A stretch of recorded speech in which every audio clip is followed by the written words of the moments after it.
Hello and welcome to Access Sportsnet Lakers, brought to you by your Toyota dealers. We make it easy. Chris McGee, Robert Horry, Big Game James Worthy. We got Allie and Trudell down at the arena. The Lakers in a thriller here in Game 2. Get the victory. They take a 2-0 advantage in the series. Big news coming in tonight was Kevin Durant would be available and play. But tonight, guys, once again, balance, Laker offense. Great performances from LeBron, Marcus Smart, and Luke Kennard as they combine for 76 points each guy, 23 points or more. But the biggest key to victory, the Laker defense, once again, 16 stocks total, 11 steals, 5 blocks. And when you look at these first 2 games, in the history of the Lakers, lowest field goal percentage for an opponent, second best all time through 2 games, just 39% for the Rockets. That defense deserves a lot of credit. Yeah, you said balance, and that's exactly what you got tonight, Geeter, from the entire team on both ends of the court. We had 3 guys getting it done offensively, Geeter, but it was the defense. And it all started with this one play when Marcus Smart was putting pressure on Durant, and he stole that ball at half court or something, and they got the steal. That's when it started. Marcus Smart has injected some toughness, some physicality into this team, and it has spread throughout. They did a really good job of taking away Durant in the fourth quarter. I only think he had a few shots in the fourth, 4 or 5 shots. They didn't give up easy buckets, offensive rebounds. The defense, Geeter, is what has gotten them this far, and they just continue to get better and better on that end.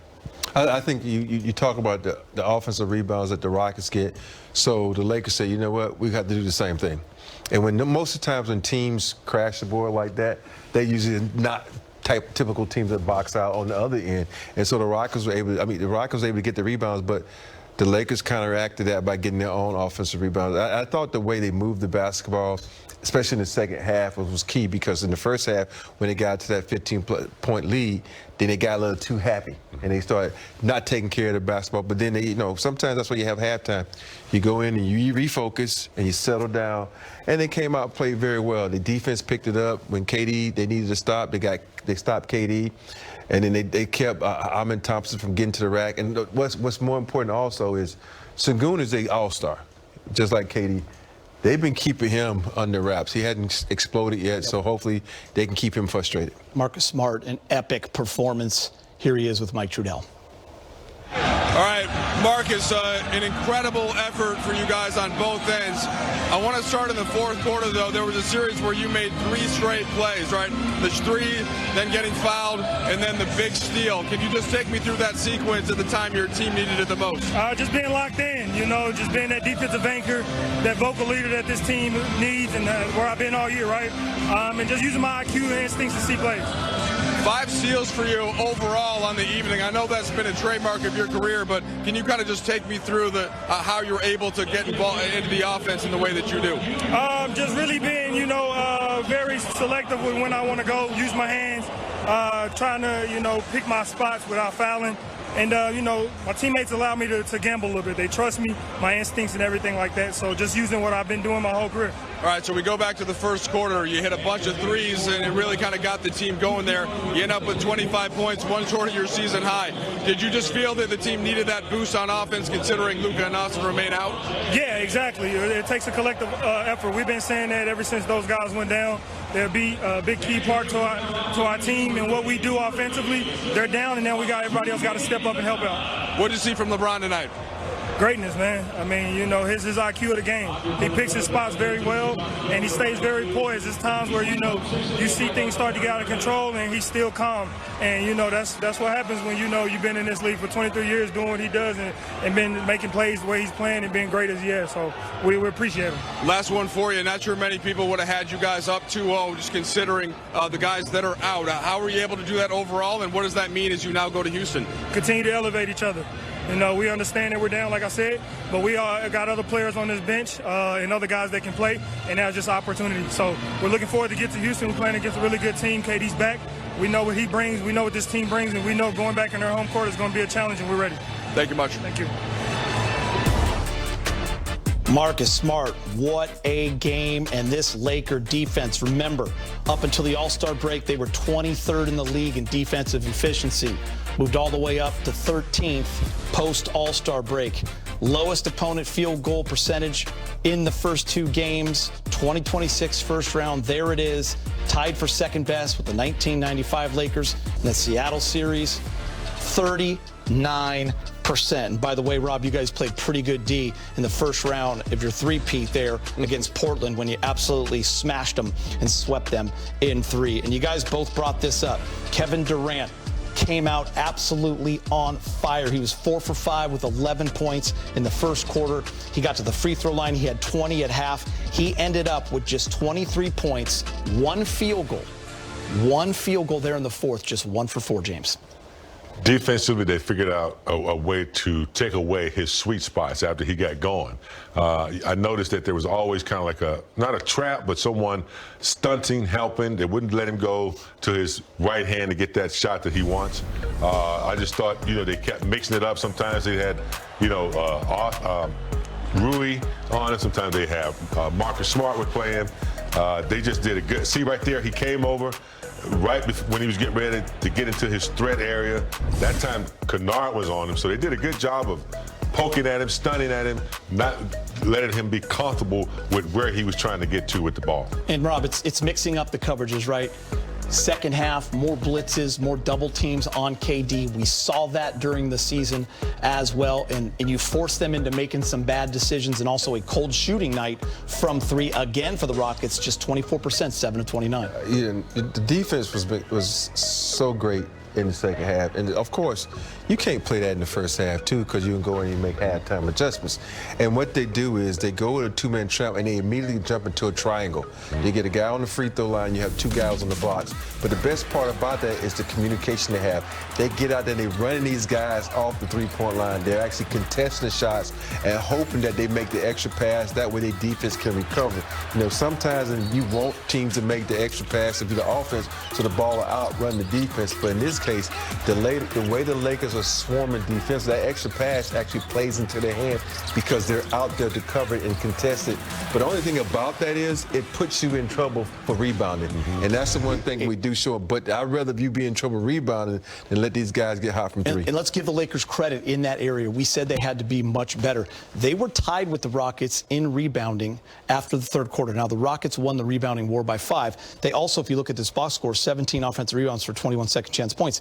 7 of those offensive rebounds came in the first quarter. So in the second and third quarter, it went down to 3, went down to 2, and then they had 5 in that decisive fourth quarter. So the Lakers did a much better job on that end of the court. All right, I want to show you guys this because offensively there was some brilliance for these Lakers. We talked about it without Luke and AR. It's going to be collective. LeBron is going to do his thing. In game 1, you have all 5 starters in double figures. You had the big game from Luke Kennard. Well, Luke Kennard backed it up again. 23 points, 3 of 6 from 3. He also had the 3 rebounds.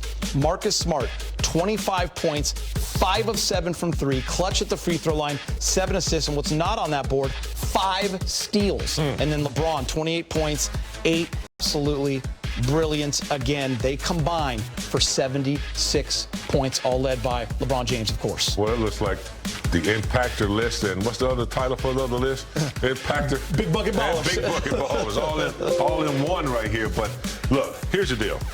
With all the experience of LeBron, but when you take out Luka and Austin Reeves, they still don't have as much experience as Marcus Smart and Luke Kennard. So even though you're missing 2 offensive dynamite players, you bring in experience in Marcus Smart, you bring in a better defensive presence, experience, and Luke Kennard, been around, not afraid to play the game, poised, has stepped up. So you're missing 2 dynamic players, you bring in 2 experienced players, they pick up the pieces along with LeBron, the rest of the crew catch on, and they play good team basketball.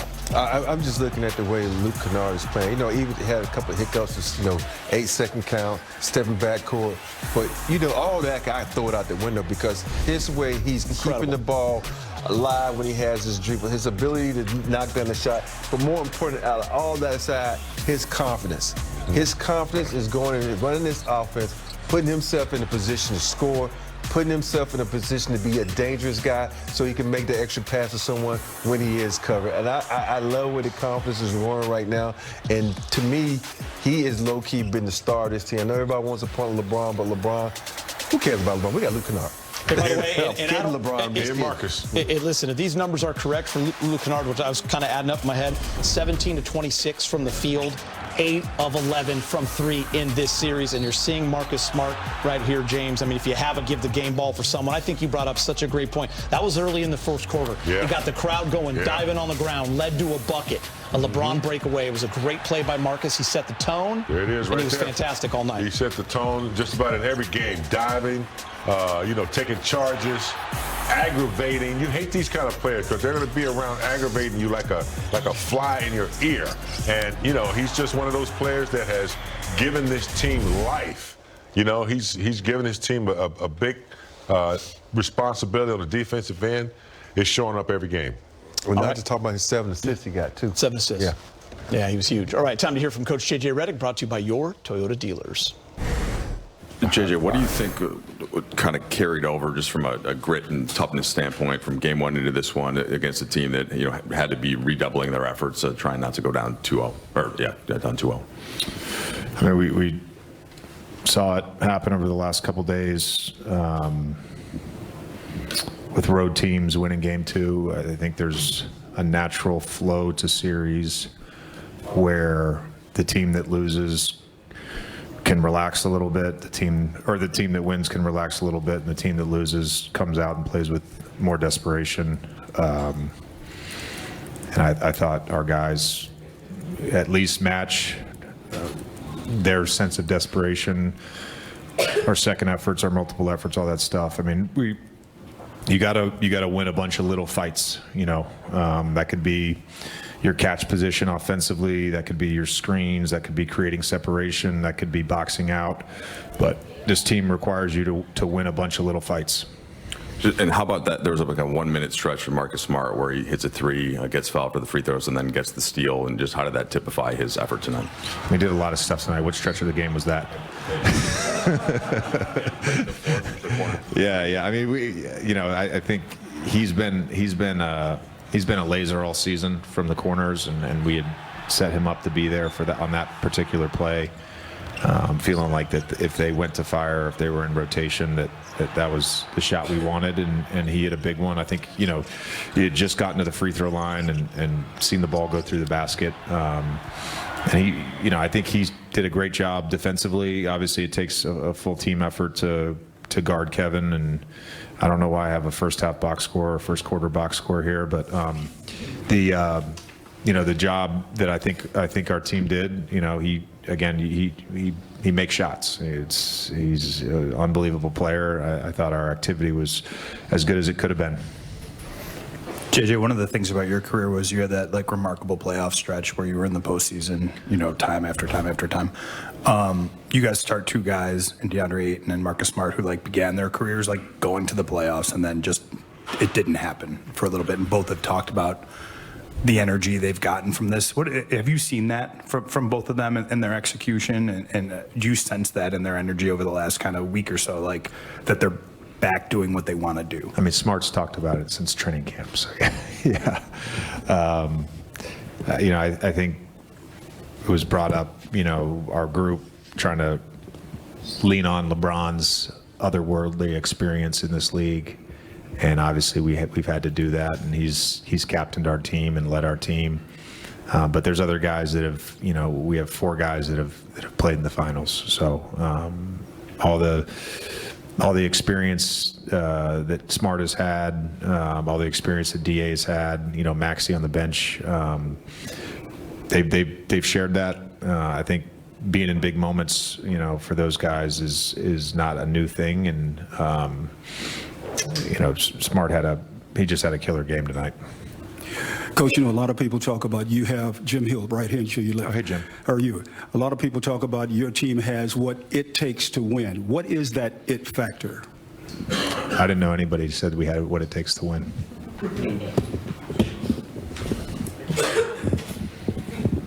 JJ, you head to Houston up 2-0. You head to Houston up 2-0, and I know you challenged this group to elevate at the beginning of last week, and ultimately they've met what you've asked of them. What is it about the collective character of this group that's allowed them to meet the moment? Thank you. I said this earlier this week. The regular season is not a means of punishment. It's a means of building resiliency, and I think our group has, in the aggregate, been an incredibly resilient group, and that's why we have the confidence and belief and certainly the collective competitive spirit that is needed to be on this stage with, going against a great basketball team in Houston. JJ, we spoke about this throughout the season. When we met with Marcus preseason or during the last offseason, you talked to him about, him being the type of player who needs to be on a winning team or in this type of context to really thrive. What did you see from him, I guess, in previous seasons that led you to believe he still had this level of play in him? And I guess as the play he's had these last 2 games, kind of what you thought he would be when he joined the team? Well, number one, I competed against him, and I competed against him in the playoffs, so I know what kind of competitor he is. And I, got to watch him, as a newly retired player, compete at the highest level and play in the finals. So I knew that the moment and the stage was not going to, being a Laker was not going to affect him. We talked about when you kind of go to places that maybe aren't talked about or, let's be honest, as relevant nationally as the Lakers or the Celtics, it can be frustrating. I think every player wants to feel like they're on a team that's playing for something, and I know he was looking for that in free agency, and then we did a deep dive on a bunch of things on him, in particular just what some of the analytics showed. It's easy to sort of write somebody off as being older and not being as good, but all the analytics defensively, the analytics as a secondary playmaker, they all were very favorable, so we felt really comfortable bringing him on board. Game 2 for Smart. 28, 8, and 7 for the King. He's with Allie Clifton. What pleased you most about the Game 2 execution, coming in with the game plan? You just said it. We executed the game plan offensively and defensively. Shored up some of our mistakes in Game 1. And just got into the dogfight. Obviously, it's going to be a dogfight every game versus these guys. They bring a lot of physicality, a lot of athleticism, well-coached team. So, but we was locked in on our game plan. We was able to make it happen. Speaking of physicality and athleticism, at 41, the reverse. What does that take? I don't even know what that was about. I got to sit there down somewhere. I got to sit down somewhere. LeBron, you, Luke, and Marcus, I think you guys combined something like 78 points, 16-6 rebounds, assists. What is it about the three of you making this work when it usually would be you, Luka, and AR? We all got to pick up our play. When you got 2 big guns out like we have, we all got to pick up our play. And that's all it's about. We all just trying to contribute, make contributions in all facets of the game, pick up our play. Obviously, when you're missing, Luka and missing AR, so we're just trying to seize the opportunity. That's all. LeBron, you had so many. With like 20 plus that he had tonight, but you're probably going to see him boxing out. You're probably going to see him dive on the floor for a loose ball. Probably going to see him checking a guy like Kevin Durant full court. How is that reliability helping this team when the stakes are higher?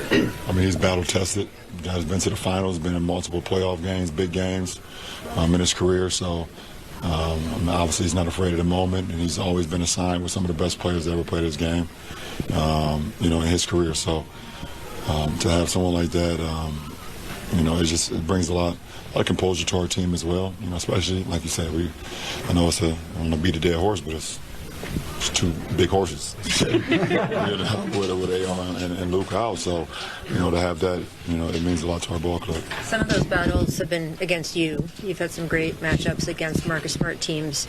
Knowing what he can do on the court against him, how does that help you sort of maximize him as a teammate now that he's on your side in these kinds of pressure situations? Yeah, just knowing his resume, just know what he's all about. He just plays winning basketball. And obviously he's been big time for us offensively in this series, but you know what he brings, the intangible. Sometimes a lot of the things that he does doesn't even show up in the box scores. You know, they don't track you diving for a loose ball. They don't track you boxing out. They don't track, you know, how many times you can, you know, get your hands on the tip or deflections, things like that. Obviously we track it, but box scores don't track it. So, you know, obviously he's been great so far. No, how KD can take over a. Specific though, you have like the most encyclopedic memory in the game. Are there things that he's done on the court when you've been on it that you can now feed him because you remember that kind of stuff? I think you guys seen the meme after game one. Yeah. I can look at him and he knows what the hell I'm talking about. He can relate to me. So. Knowing how KD can take over a game with your playoff experience playing against him, how much like defensive gratification is there to holding a guy like him to 3 points in the second half? None. That just make him even madder going into game three. No satisfaction. You know, we do your job. We did that. But the guy's a first ballot Hall of Famer, and he's going to make way more great plays than not so. So we don't have no satisfaction. That game is over and done with. But that's still a tall challenge. And that's 7 foot tall, too. I know he don't like to. He hates that. He might be mad at me if he sees that. You know, he wants to be 6'10" or 6'9" so bad. But he's 7 foot for sure. Obviously, this group entered the series as huge underdogs. You talk about how you lost 2 huge horses. What do you think of this group going up 2-0 in the series? It means nothing. The series is not won until you win 4. It's the first of 4. But our only mindset is game 3. The game is always played in between the lines, and that's all that matters. We have an opportunity to play the next one, and that's all you can ask for. We're in the postseason, and to have an opportunity to play another playoff game. We should be excited about that, but we also should make sure we take care of our bodies too. That was a hard-fought game. And we got tomorrow, and we got to fly down to Houston on Thursday and get ready to play on Friday. So. With the stage you talked about balancing the competition. Well, the competition and show, like, people want to see you and Kevin play. Like, how do you kind of appreciate the show part of it while locking in on the competition at the same time? What do you mean the show part? Just the fact that it's y'all two have been legendary in your careers. I just think it's just it's the stories. You guys have seen us play for so long. Been following us since high school or maybe even before that. So, you know, the storytelling is what a lot of fans and what a lot of people gravitate towards because they've seen our journey. They've seen our ups, they've seen our downs and everything in between. You know, and I think that's what makes, you know, certain guys, certain matchups, you know, that fans kind of attract to because of the journey and the storytelling. So from a fan's perspective, I think that's what that's about. From a competitive standpoint, to play against one of the greats that ever played this game, it's always an honor and it's always a treat. So I don't take that for granted. About LeBron, Last question. your career, I'll give you one. I got you. The way Luke keeps playing. What about it? What impressed you about it? Shit. I mean, I've seen it. I've seen it for a long time now. You know, I've seen it for a long time. Just super composed. It's not just I know he led the league in shooting percentage and got awarded with the award the other day. You know, he's a sniper. We understand that, but he does so much more. He does so much more, and I think that's what keeps defenses off balance because it just sometimes you fall into the fact that he shoots 50 from the 3, and you think that sometimes is all he can do, but he's so much more than that. LeBron, at this stage of your career, what enables you to make all those energy plays, whether it's the dunks, getting out in transition, all the finishes? I don't know. Just kind of living in the moment, I guess. I don't know how many more opportunities I'll get to play in the postseason, you know, in my career. So, but shit, I live for this moment. I live for the postseason. I've been doing this since I was 21. I think my first postseason game was 21. So 20 years. You know, I know I've missed it a couple of times, but from that moment at 21, that first game, I made my mark, and for 20 years I've been thinking about the postseason, so I don't shy away from it. Kennard came back from the injury. How'd you feel? How did you feel you performed? How do you feel about the game? Felt good. Glad to be back out there, playing high-pressure moments. But, yeah, bad game for me tonight. They started double teaming you a little bit more in the second half, getting the ball out of your hands. How can your teammates take advantage of that? I mean, they started doubling me from possession one, man. Like, I think I got to be better at not putting my teammates in bad positions when I swing that ball. Sometimes I could beat the double, get downhill, make the shot a little easier for them. Shoot the ball. I mean, when two to three people on me, I shoot the ball, we can get offensive rebound. So I'm trying to make passes. I'm trying to make the correct, swing the ball sometimes, but I feel like I got to shoot more of those and put my teammates in better position. But I feel like we still got some good looks up at it. 24% from the three, 40 from the field. Like, tough night shooting the ball for us, and they knock down shots. They backcourt at 48 points combined. Hit 8 threes. Then Rui hit 3 threes herself. So it's tough. But I just got to be more aggressive to look to score, no matter where the double team come from, no matter who's doubling. There's plenty of times I feel like I could just shoot over those guys. And obviously you weren't there for game one, but what are you just seeing overall with the offensive execution and how y'all need to improve that on that end? We're just not making shots, to be honest. We're not shooting the ball well. We getting good looks. We missing a lot of layups. But yeah, I just think that's the difference in the game. They making shots. Smart was the guy that knocked down shots for him today, and Kennard too. But last game, Kennard got it going too. And they shooting the ball well. You know what I'm saying? So we got to cut their water off, but we also got to be aggressive to knock down our shots too. Marcus Smart delivers a clutch performance as the Lakers take a 2-0 lead over the Rockets. Already 9.5-point underdogs. They were 5.5-point dogs tonight. Lakers at Rockets, 5 o'clock on Prime, Friday, Sunday, 6:30 p.m. on NBC. Lakers at Rockets. Marcus Smart and Rui Hachimura with the media.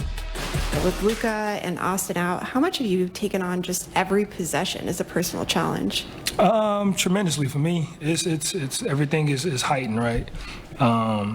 We need guys. And, my whole life I've been that guy that you can just throw in certain spots whenever you need. And like I said before, that Swiss Army knife, right? That's me filling in the gaps, whatever we need, whenever we need it. And that's just who I've been. And I think that's what makes me very valuable and what makes me very unique. Well, one for Marcus and one for Rui. I'll start with Rui. I'm pretty sure you had the team high for minutes tonight. How much are you feeling gratification over? We were just a few weeks ago, we were asking you about being comfortable with coming off the bench and leading the unit up from that side of the ball, and then now being in this role, how are you feeling about that gratification-wise? And then for Marcus, JJ mentioned a conversation you had with him in San Francisco. He didn't go into detail about the conversation, but I was wondering what you took from that after those 3 defeats and knowing that you can use your voice to help rally the troops with this. Yeah, I think I was ready for it, throughout the season. It's a long season, but, building the body, I had to do a lot of recovery during the season, lifting and all that. I was doing all that for this moment, the playoff. So I was ready for that, and yeah, it's a high minute for me, but I think it's not that bad. I've been playing it, and I've been playing through, fine. I've been locked in on the defense side and whatever we have to execute and all that. So yeah, I think I was living for this moment. Yeah. Yeah, me and JJ, we talk all the time, right? I'm constantly talking to the staff to see what I can do to help. The coaches aren't out there, and I try to be that quarterback out there for the coaches. Relaying messages, getting everybody together, and that talk was just, to sum it up, was really just, hey, go play basketball, be you, and to be able to have him trust me. And then not only that, to have this team and these guys trust me to be able to do that, something I'm grateful for. It shows a lot. It shows the camaraderie. It shows where we came, the long way that we came, and we're going to continue to trust one another. Still to come on Access, LeBron and the Lakers traveling to Houston with a 2-0 series, and Hawks 1-1. And how about the Philadelphia 76ers? Producer Jack DeGroot's squad ties it up in Boston, 1-1. In the West bracket, OKC, the champs, up 1-0. Lakers now up 2-0, and look at the rest. Denver and Minnesota, a war in Game 2 goes to the T-Wolves. They are 1-1, and San Antonio loses Wemby in this first half of this game 1-1 with Portland. They won in a thriller in San Antonio. Luke Kennard with the media. Luke Kennard with Allie Clifton. Luke, what stood out to you most from game 1 to game 2 in terms of adjustments and y'all's ability to execute? Yeah, I mean, again, the keys that we said at the very beginning, rebounding, taking care of the ball. There were stretches in the game where we turned it over, and that gave them a little bit of momentum. And they definitely upped their aggressiveness a little bit on us, and we knew that was going to happen. And obviously, going on the road, it's going to be even more. But we got to be prepared for it, and just again limit their offensive rebounds as much as we can. When a team gets a player back like Kevin Durant, obviously when it comes to him, the shift of a mentality, but also the ripple effect, where do you feel that the most? Yeah, I mean, obviously he's such a talented scorer and a special player, and you just got to try to limit his looks, try to be physical with him. But I mean, he's going to score. It's what he does. He's a professional at it, and one of the best to ever do it. So yeah, obviously, we're going to make adjustments. We're going to watch it and talk about it, and again, just try to limit him as much as possible. But I thought we did a good job of getting the ball out of his hands in certain moments and trying to make other guys beat us. And I know they're going to have adjustments ready to go for that, and that's a part of the playoffs. It's what's so special about it. Just going back to the drawing board and figuring out what we can do better, and I'm looking forward to it. Rob, you started your career in Houston, won a couple of championships, but then we took you away from Phoenix and made you a Laker for life. But that fan base, they're going to be excited. The series shifts to Houston. What do you expect for game 5? It's one thing about the Houston fans. They love the playoffs. They'll come out and they're going to represent. And the Houston knows they've been down 2-0 before and have come back to win a series. So the confidence is going to be high. You think about when you have guys like KD and you have guys like Amin Thompson, they're going to always keep that crowd in it. So it's going to be up to the Lakers to jump on them early and force KD into having 9 turnovers again. So if they get KD, hold him down, they'll come out of that with a victory. You're down 2-0, man. It's a different scenario when you're down 2-0, especially when you're going back home. Home crowd's going to be crazy. The whole city's going to be crazy, but they're going to have a sense of urgency. So the Lakers got to be ready for a battle in Game 3. All right, for James, Rob, Allie.